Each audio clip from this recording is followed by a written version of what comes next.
Hello, hello, and welcome to Tea Time with Tayvin Bayless.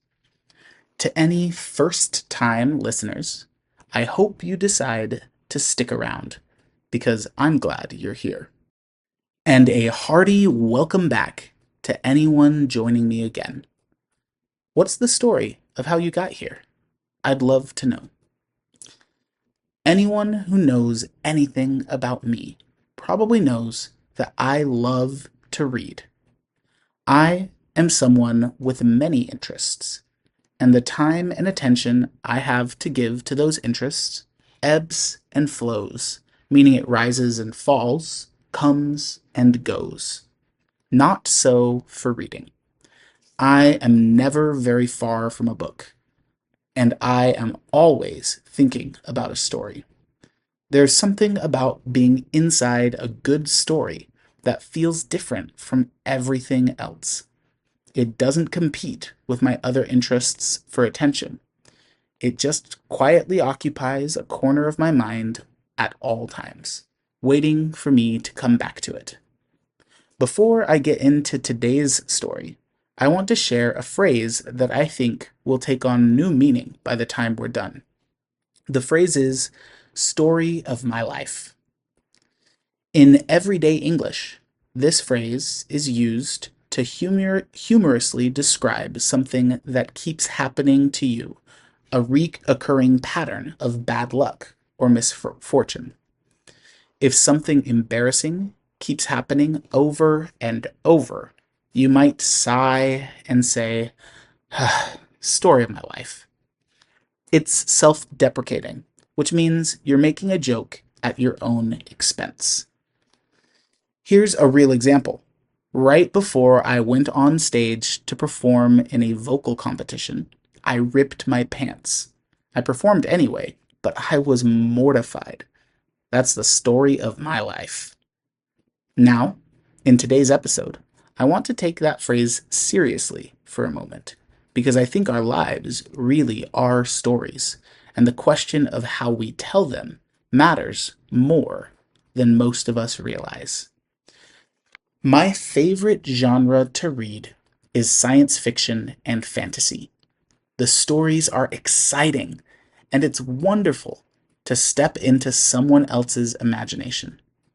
The stories told in this genre help us explore big questions. What's right and wrong? Why do people behave the way they do? How should we live? They can even teach us something about history or the real world. More than all of that, though, fantasy stories help me connect with others, and they have led me to some of the most important relationships in my life. When I was 11, going on 12, my mom, my grandparents, and I moved 760 miles from the town of Turlock, California, to Saratoga Springs, Utah. We had some other family living in Utah, but not anyone my age. I left all my friends behind to go to a place where I knew essentially no one. That wasn't my first time moving. We had made two other large moves before this one, but this one was particularly challenging. In Turlock, I had two very close friends named Hank and Emmanuel. Both of them had reached out to me on my first day of third grade when I was the new kid in class for the first time. They were the kinds of friends who made a real impact on my life. Though I haven't kept in close touch with either of them over the years, I still think of them from time to time. In this new town, in a faraway state, would I ever find friends like that? This was a question that worried me quite a bit, made worse by the fact that we were moving after the school year had already started. I would be going into class at a disadvantage. Everyone else had weeks to form friendships and settle into their groups. It was a nerve-wracking thing to be the new kid. Well, I survived. The school year passed, and I had gotten to know a few of my classmates reasonably well. But it was my first summer break in Utah when things really changed, because I joined a summer book club with some of the kids from school. Each week, one of the kids in the group would choose a book, and then we would all meet at someone's house to talk about what we read, hang out, and play games. It was a small group, but we had an enormous amount in common. Most of us ended up in the chess club together. We were in school plays and musicals. We formed a band and an a cappella group. Several of us were even on the tennis team together in high school. We started off as a book club, but went on to explore many other interests together. It was in that group that I made some of the best friends I've ever had, most of whom I am still friends with to this day. And it was our shared love of stories that brought us together. The book club was the door, behind it was everything else. Books didn't just shape my friendships, they also shaped the most important relationship of my life. In 2019, I got back from Japan and returned to college life. I was 22 years old, and I was very much interested in women, but they didn't seem to feel the same way about me. Then came Emma. We were in Japanese class together. She was tall, smart, and beautiful, and somehow I got her to agree to spend time with me outside of class. She suggested we bake a pie together for our first date. I loved the idea immediately, so I said yes, without mentioning one important detail. I can't eat pie.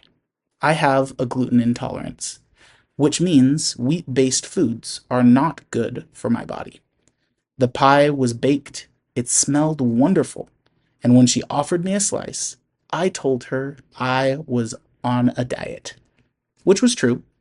I just neglected to mention that my decision not to eat the pie was less about my diet and more about not spending the rest of the evening in considerable discomfort. She eventually found out the truth. She found it funny, mostly. The date went well, and we began messaging each other rather often.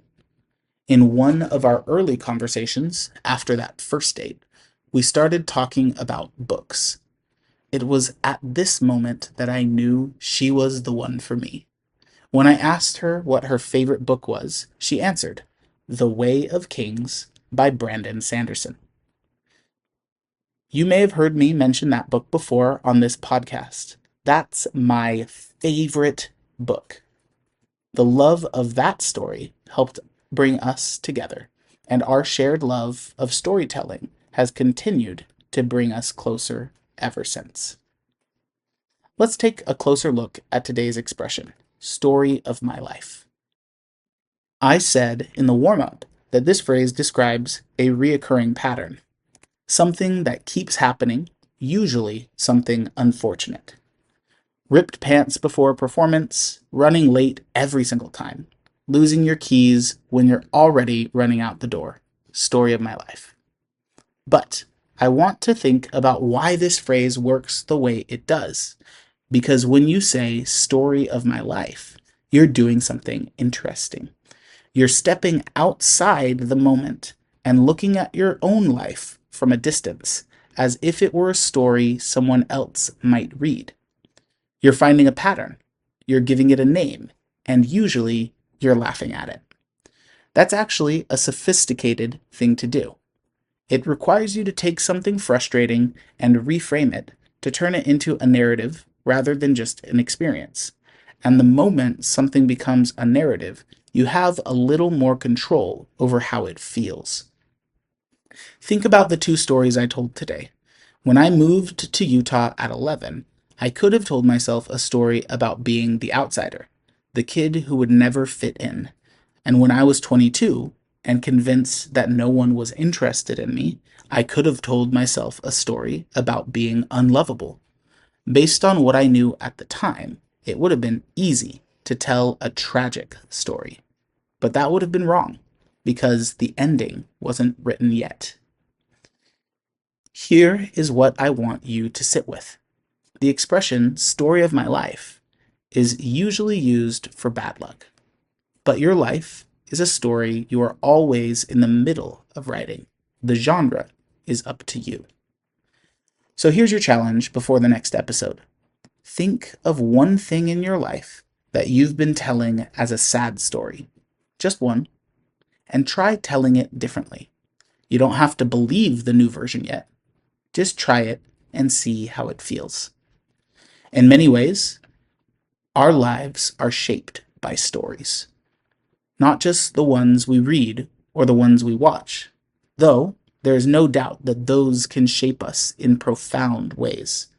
The stories that matter most are the ones we tell ourselves, because they shape who we will become. When things don't go the way I hoped, what do I tell myself? Am I a failure? Am I unlucky? Or am I just on my way to something better? Every day, we narrate our own lives, and how we choose to tell that story will determine whether it feels like a tragedy or a triumph. A book club in a new town gave me my closest friends. A conversation about a fantasy novel helped me find my wife. That's part of the story of how I got here. Whatever story you're in the middle of right now, keep writing it, because you're not at the end yet. And with that, my cup is empty. Thanks for joining me for tea time. Until the next pot.